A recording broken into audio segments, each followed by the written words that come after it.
Welcome to Talking Heads on USA Global TV, starring the one and only wonderful Dr. JACALYN. It's a prestigious place where world-class influencers and experts meet, and where you'll find the most trusted advisors and coaches for all things in life and business. Visit usaglobaltv.com to sign up for our newsletter, get the value you need, and be first in line to learn about events and giveaways and other valuable content. Connect with us. Email Dr. JACALYN at usaglobaltv.com to talk about how you can become part of USA Global TV. That's USA Global TV, where the doctor is always in.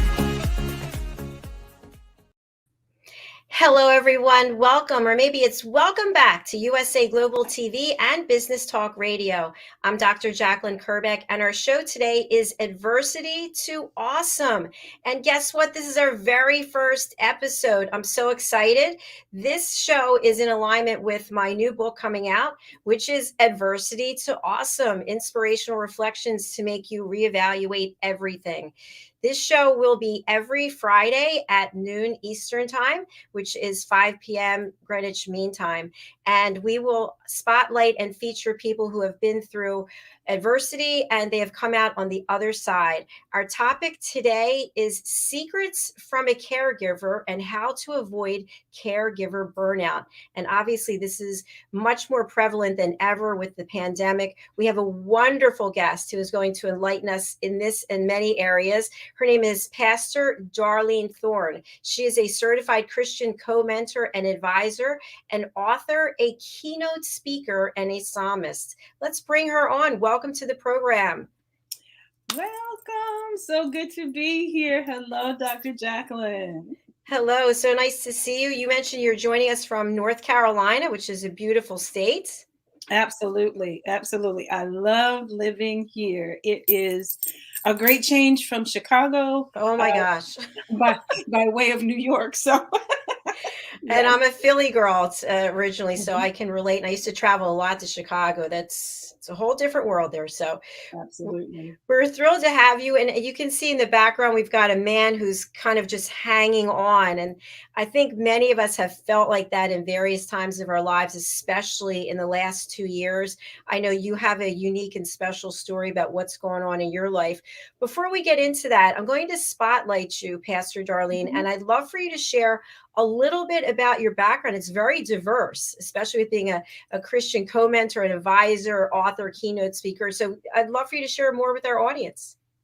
Sure. Well, welcome, everyone. Glad to be here at this From Adversity to Awesome program. And I tell you, that's kind of like my life. But I will say I am a Christian co-mentor. I am an Amazon #1 best-selling author. And I have participated in quite a number of anthologies. Why? Because I have a story to share. I have encouragement to give. I am a certified Christian coach. And what does that mean? What that means that I am a believer. And it also means that as I coach you, I'm going to coach you from various sides where you will get spiritual and natural as important information that's going to help you to go from one level to the next. I believe it's important that we build ourselves up and that we build ourselves strong, body, soul, and spirit. And right now, my mandate, I will say, is to help those women ministry leaders to make sure that they practice intentional, good self-care so that they can effectively and successfully impact the lives of those they've been called to serve. That's what I'm doing in this season of my life, still writing and encouraging, coaching, and speaking into their lives and making sure that people, one at a time, will make sure that they're taking good care of themselves. Thank you, Pastor DARLENE. I love that. And something that you touched on, and again, I personally have experienced it, is you're living your life, you're doing your thing, and things change and people need you. And now you have to change what you're doing. And we kind of lose ourselves in the process sometimes. And when this happens, all kinds of emotions can start to come up and questions. Why me? Why this? So I know you've had your own journey, something that was really personal that happened to you. Would you Mhm. share that with our audience and some of the stages of feelings that came up for you during this horrible event? Absolutely, absolutely. Well, it was November 15th of 2019 where my husband suffered a stroke. And this was not just the average, quote, if there is such thing as an average stroke, but this kept him in the hospital for quite a number of months. The day it happened, I was on my way to go to get my hair done, and I just could not locate him anywhere in the house. And I found him.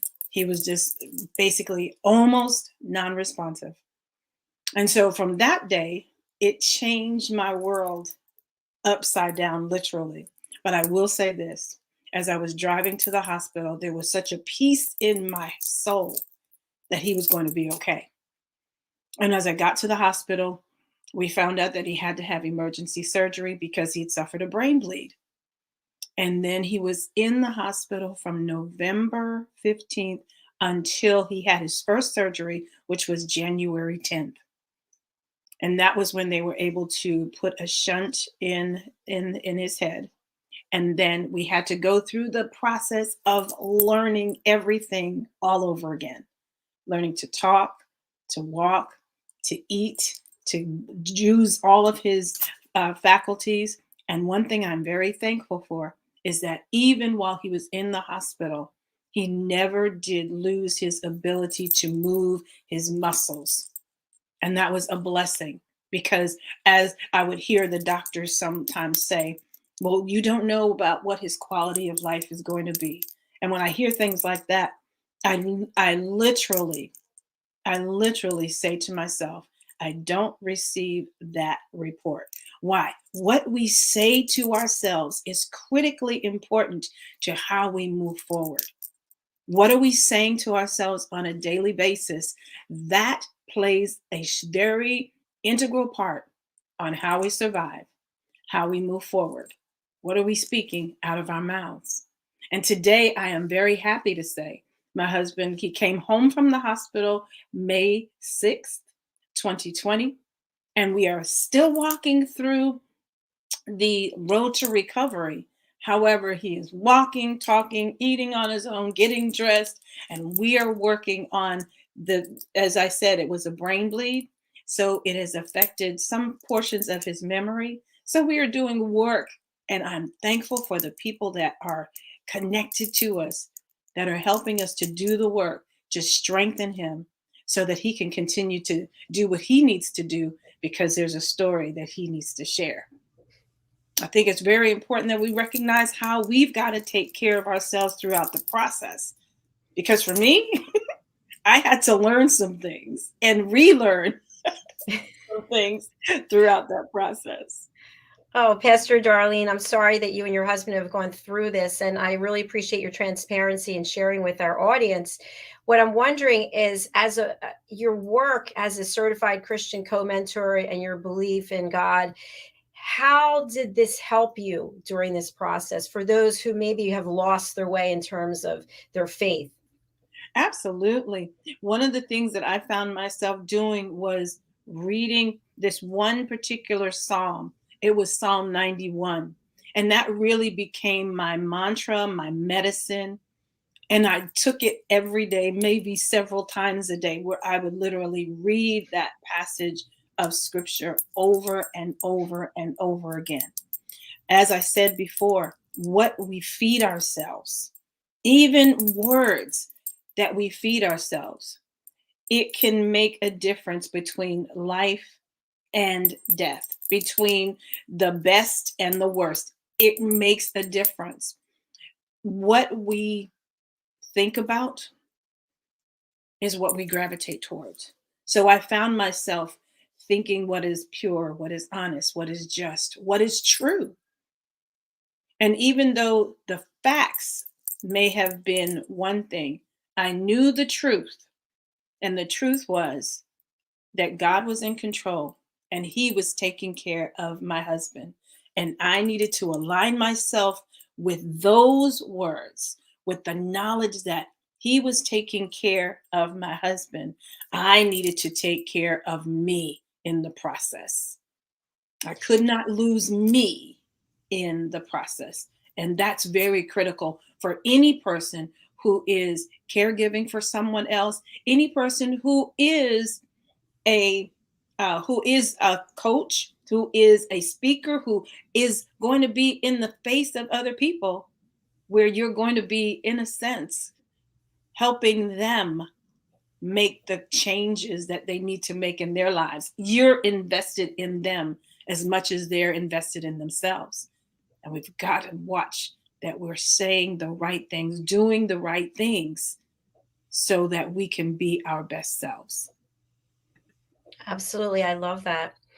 I Mhm. know myself as a certified coach, and I also lead a support group. When I first started both of these, I would get very emotional.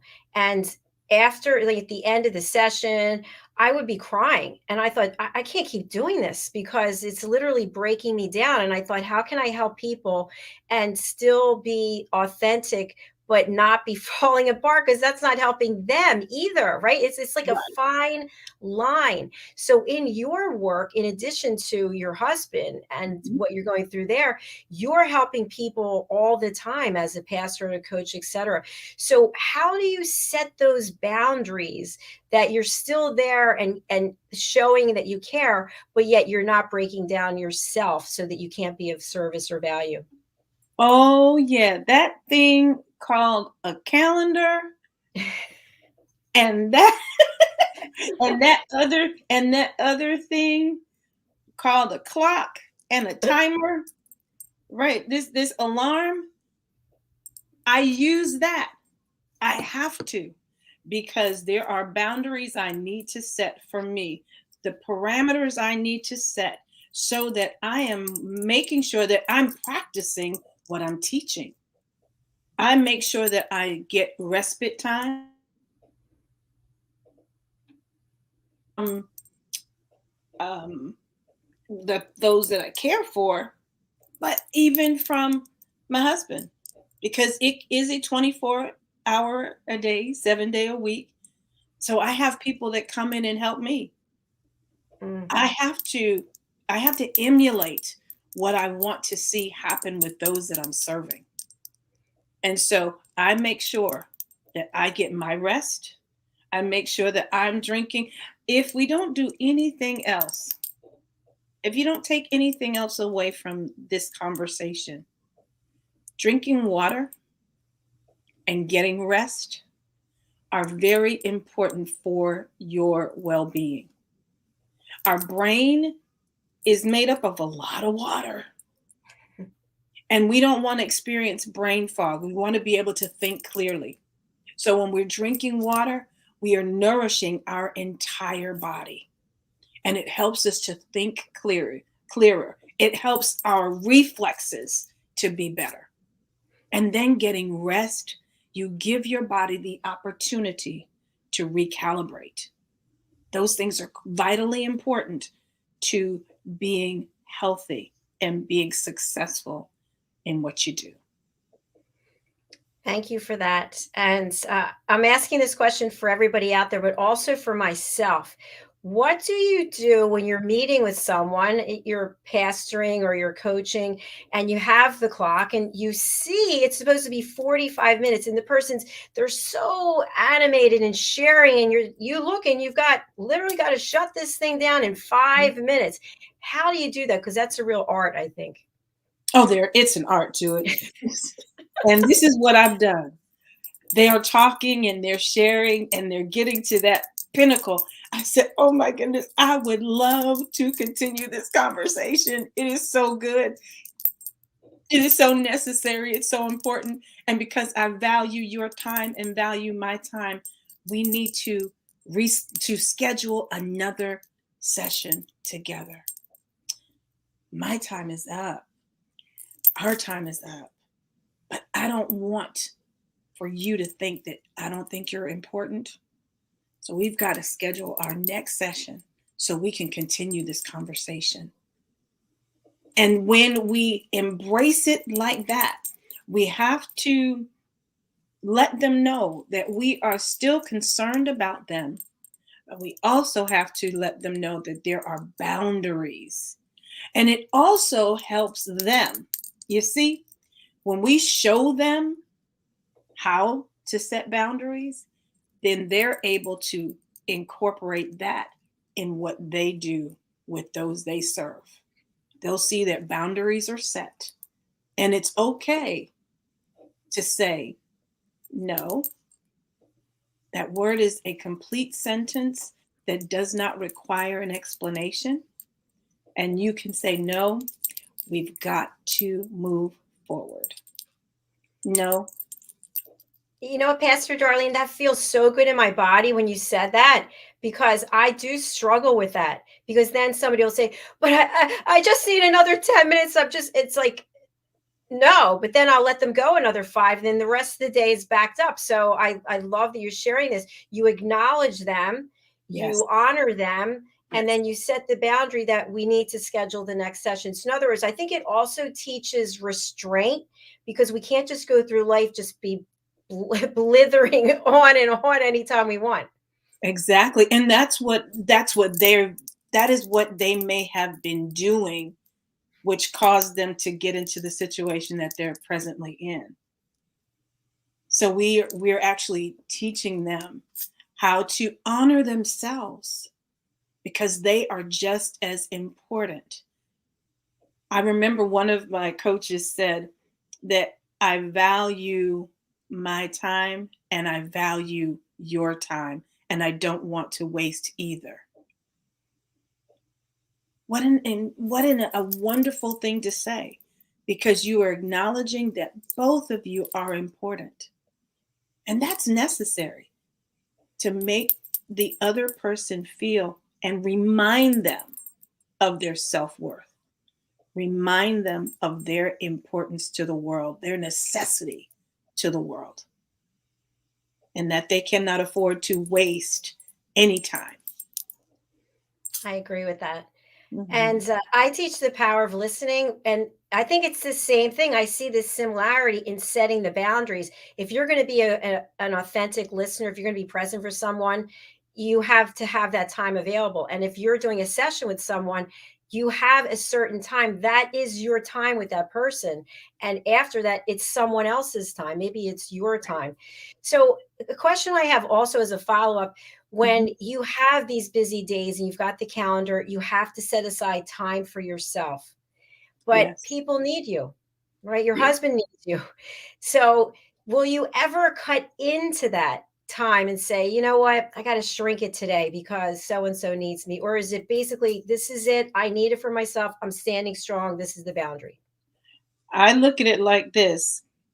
When I go to get a massage, or when I go to get my hair done, or go to get my nails done, or go shopping in the store, the massage therapist halfway through doesn't say, oh, I've got to go take this phone call, I'll be back. You're right. When I go to get my nails done, they don't go halfway through. Oh, you know what? I'll let these 3 nails dry. I'll be back in just a few minutes. When I go shopping and I'm checking out at the grocery, they don't say, oh, it's my break time, I'll be back in 15 minutes. No, they finish what needs to be done. I am just as important.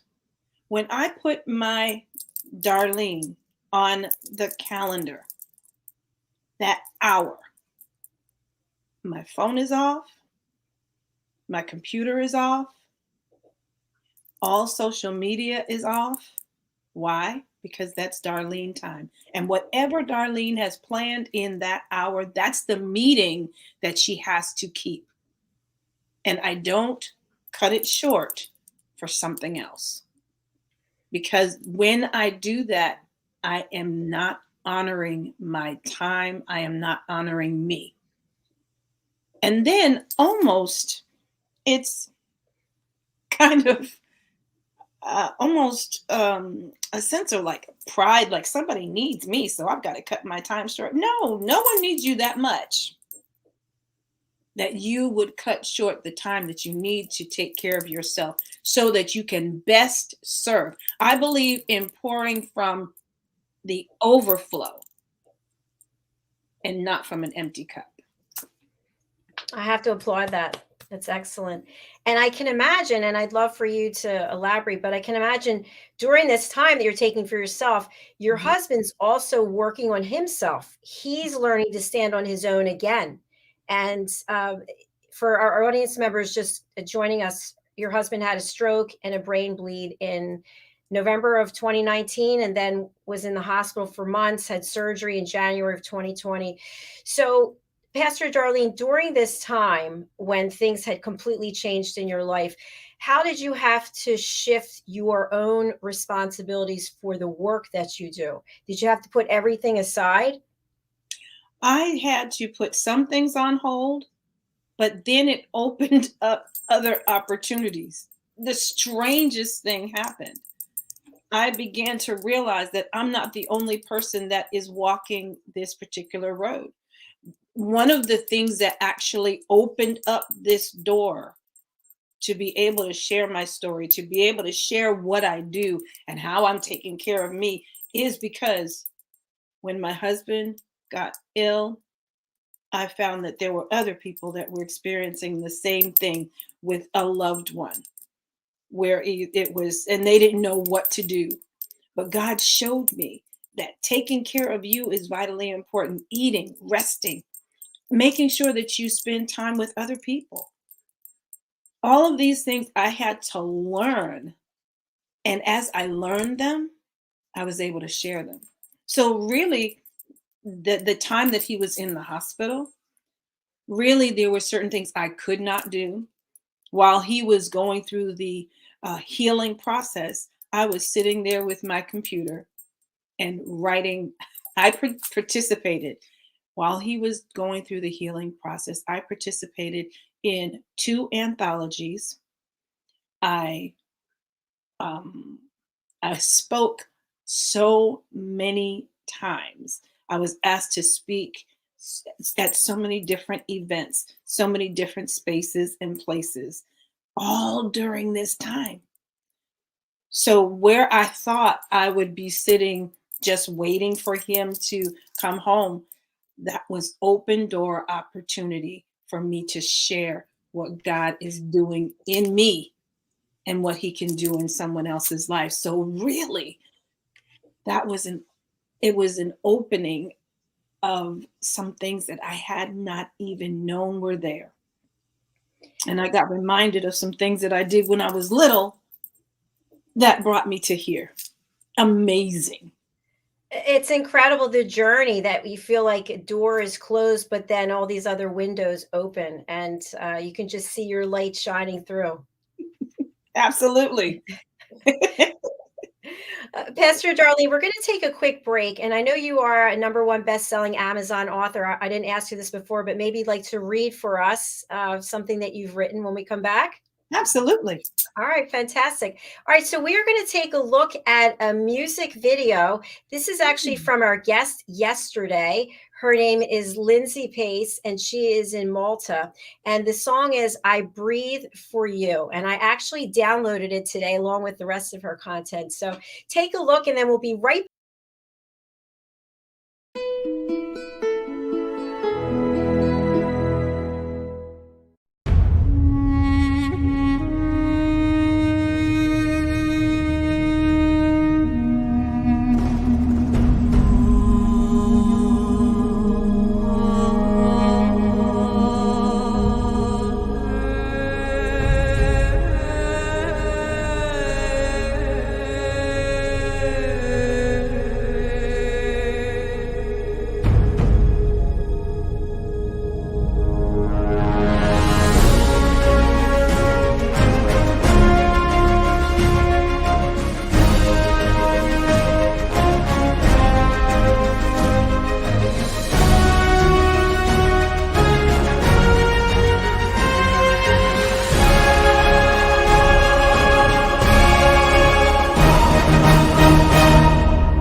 welcome back to USA Global TV and Business Talk Radio. Our show today is Adversity to Awesome.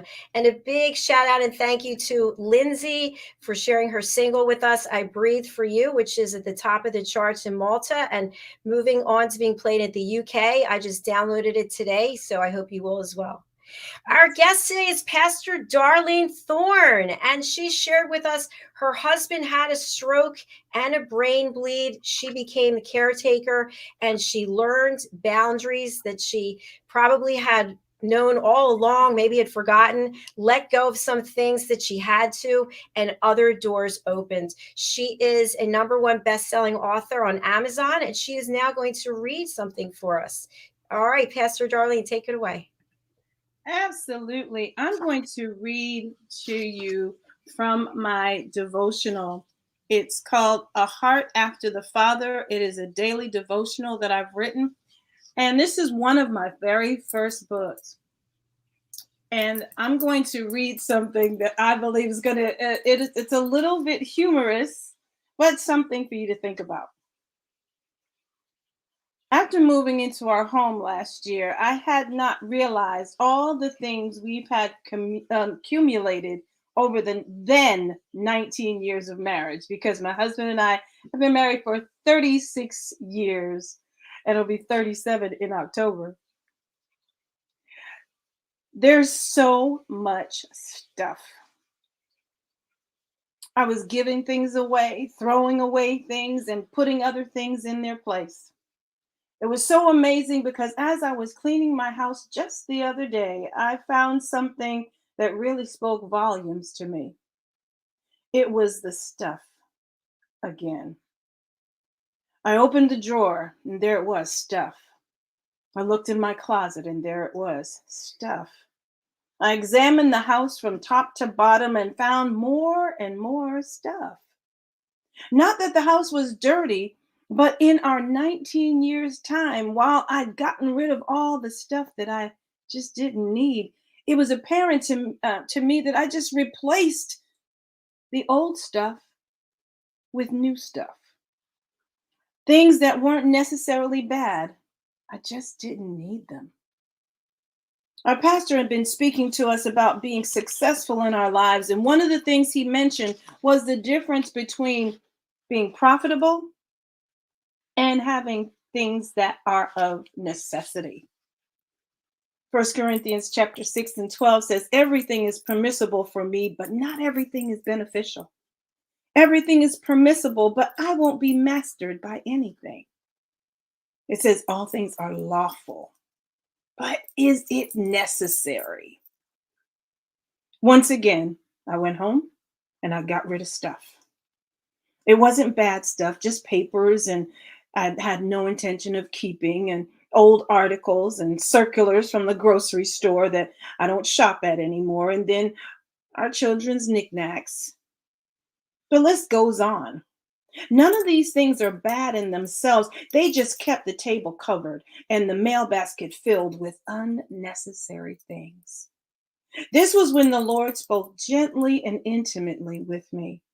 He urged me to clean out the drawers of the things I did not need and to replace them with nothing. He compelled me to empty my closet of those things that I knew I would never wear again. He showed me areas that needed to be painted and other things I needed to do in my home. I asked God, why was there such an urgency to get rid of these things and change things in my home? He revealed to me something I pray ministers to you, something for you to ponder. He showed me how much stuff can take us off course and hinder us from fulfilling our real purpose in life. Just as the things in my home was keeping me and others from seeing the beauty of the home, our spiritual lives can be so full of clutter that no one else can see the call that's on our lives in its truest form. We're so encumbered about with doing church work and doing that we don't take time to clear out the stuff and spend time focusing on what we're really supposed to do. For that matter, because we've been doing, we may lose sight of what we're supposed to do. God ministered to me that we as his vessels are to keep the main thing the main thing. Don't be sidetracked and overwhelmed with the things that might be lawful but not necessary. As my husband says, it may be a nice thing to do, but not a needful thing to do. When we know we have been set apart for his service, it's important that we do not lose sight of the course God has revealed to us. As we clear out the clutter in our lives, we are able then to really hear with clarity what the Lord is saying. I discovered that when I cleaned out my drawers and when I went back later days to get something out of them, I could find it immediately. Just as in the natural, so it is in the spiritual. When we clear out the clutter of unhealthy thoughts, the stuff, and fill it with the word of God, the things that are true, honest, pure, lovely, and of good report, then it will be easy to open the drawer of our heart and find what we need when we need it in an orderly fashion. Here is your assignment. Why not try it today? Clean out one space in your home and relate it to clearing out a space in your heart.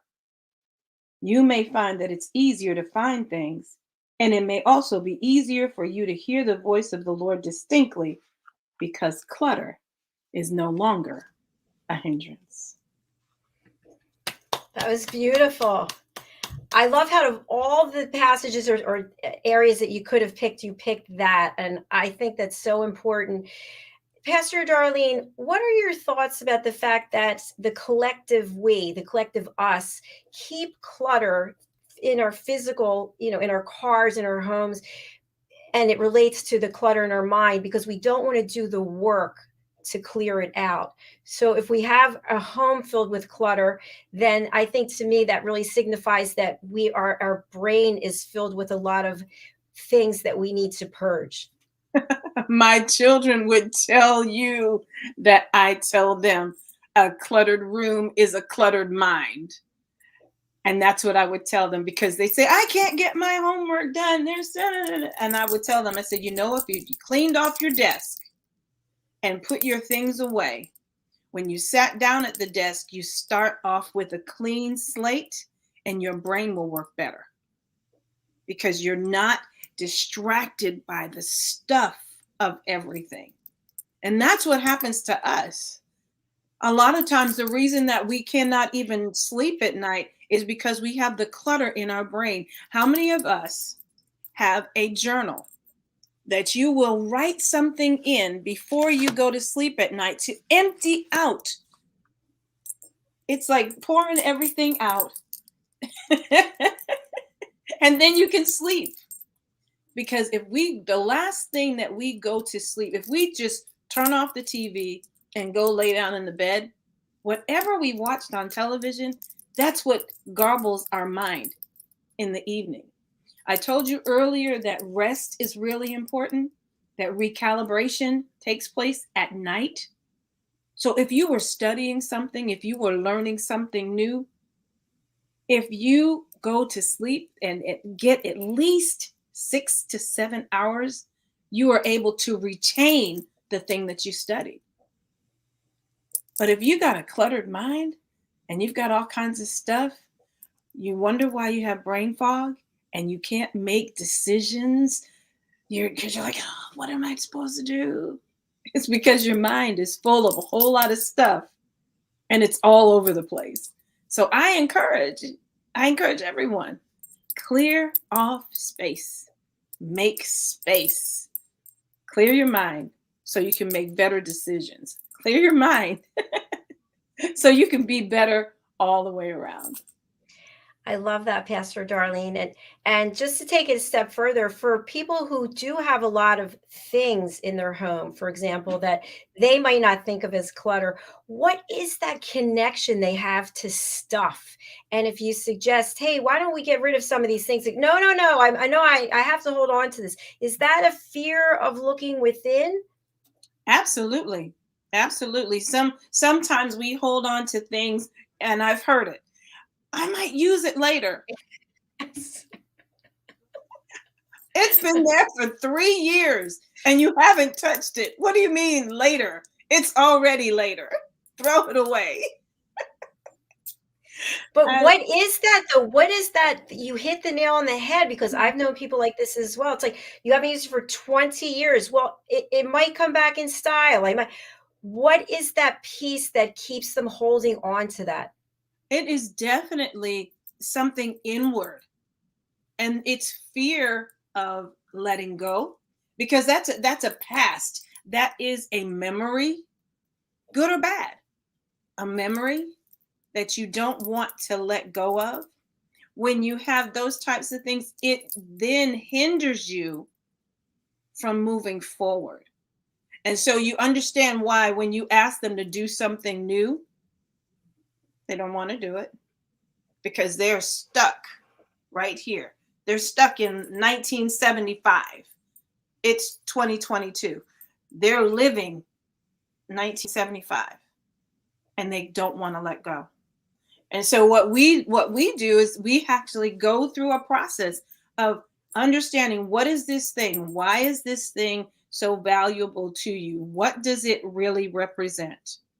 And when you kind of figure out what it represents, and you're like, you know what?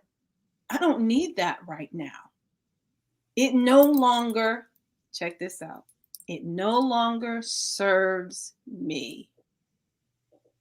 And when something no longer serves you, it is time to get rid of it so you can move on and make space for the things that you do need. And that'll make a huge difference. And that guy that's trying to figure out, where am I going to be in this world, they'll actually find that place that they can hold on to. And they're just not hanging out in limbo. They'll actually find their space in the world. Fantastic. And in keeping with the title for our session today, which is about caregiver and caregiver burnout, in the course of being a caregiver, if you are caring for someone who has clutter, is it okay to sort of just get rid of it when they're not looking, have an intervention and just start, hey, let's back it up and get rid of it? What are your thoughts on that? Is that Well, traumatic for the other person? it can be dramatic, or it could be. And I remember there was a gentleman, I wish I could remember his name, but he is the author of The Minimalist. And what he did was he packed up his entire house in boxes. And for 21 days, whatever he needed, he would go to the boxes and go get it. And after that period of time, because I guess in his mind, 21 days was enough time for him to have figured out what kinds of things he would need for a cycle. And after the 21 days, whatever remained in the boxes, he gave away. That can be something we can do with those that we're caring for. We can say, you know what? Let's put this right here and let's put it in this place. And if you don't need it, then there might be someone else that might be able to use it. And you again, you honor where they are, but you also are encouraging them to move forward. And that's critical. You've got to honor the person that you are in, I would say, in covenant with, or that person that you are caring for. That's important, to honor them. And at the same time, you've got to make room for new things and look for replacements that would be more substantial for that person. Because the thing that they had, again, if it's no longer serving them, it can create more of a challenge in the home than not. I love every one of these points that you have made. They're so relevant and helping so many people, including me. So I thank you for that. And we are at the end of our show, which is hard for me to say as we just discussed because I love chatting with you, but I hope you'll come back and share more. Absolutely. I would love an opportunity to do so.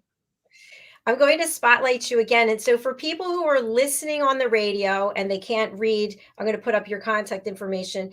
What's the best way for people to get in touch with you?